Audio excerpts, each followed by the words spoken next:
Imagine strolling through the streets of ancient Athens. You're surrounded by chatter, laughter, and the clinking of coins at the market. Friends greet each other warmly, debating philosophy over a cup of wine. Now, fast forward to today. You're scrolling through your phone, liking posts, sending emojis, but somehow you still feel alone. Sound familiar? In a world more connected than ever, why do so many of us feel so isolated? Well, over 2,000 years ago, a Greek philosopher named Aristotle had some answers. Welcome to Timeless Teachings, where ancient wisdom meets modern life. Today, we're diving into Aristotle's lessons on friendship and how they can help us build real connections in a lonely world. Let's start with a startling fact. According to the CDC, more than 1 in 3 Americans report feeling lonely regularly. That's over 100 million people staring at screens, craving something deeper. Aristotle saw friendship as more than just a nice to have. It was essential to a good life. In his book, The Nicomachean Ethics, he broke friendship into 3 types. And trust me, they're as relevant now as they were in 350 BC. First up, friendships of utility. These are the people you connect with because they re-useful, like a coworker who helps you finish a project, or a neighbor who waters your plants when you're away. They're practical, transactional, and honestly, pretty common today. Think about your LinkedIn network. How many of those connections are really about mutual gain? Aristotle wasn't against these friendships, but he said they're shallow. They last only as long as the benefit does.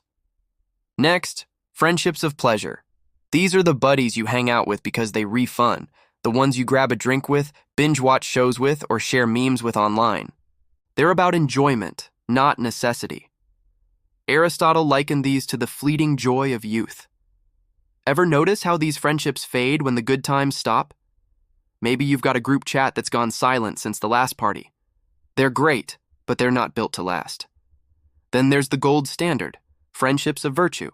These are rare, deep bonds with people who share your values and push you to be better. Aristotle said these friends love each other for who they are, not what they can get. Picture 2 souls growing together, like trees with intertwined roots. In ancient Greece, this might have been Socrates and Plato debating truth. Today, it's that one friend who calls you out when you off wrong, but still has your back. These are the connections that endure. So, why are we struggling to find these virtue friendships today? Let's look at the numbers. A 2021 study from the American Psychological Association found social media use is linked to higher loneliness. Ironic, right? We've got thousands of followers, but how many true friends? Aristotle would say we're stuck in utility and pleasure mode.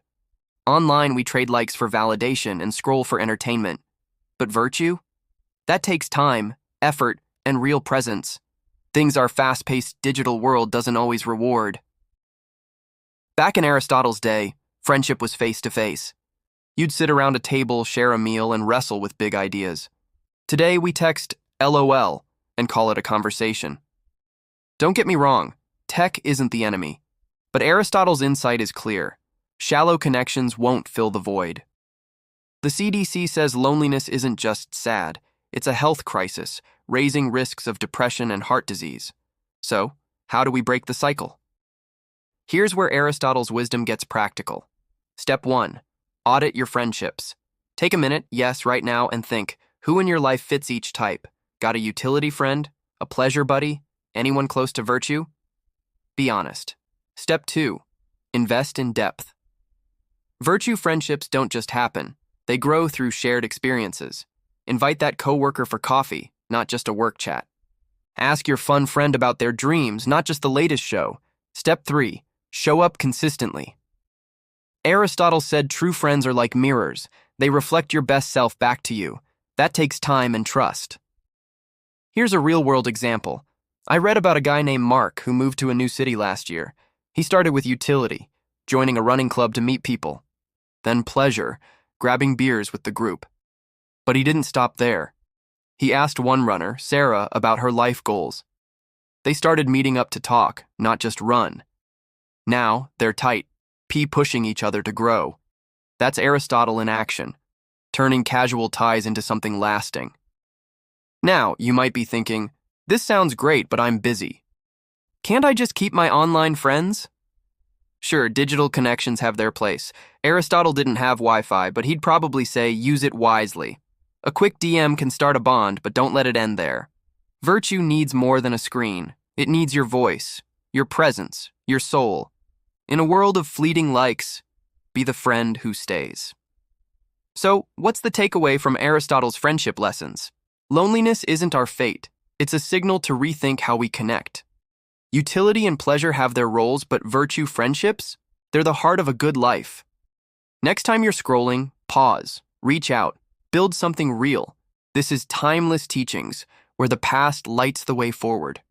If this resonated with you, hit that like button, subscribe, and share it with a friend, maybe the one you'll call up after this. Until next time, keep seeking the wisdom that endures.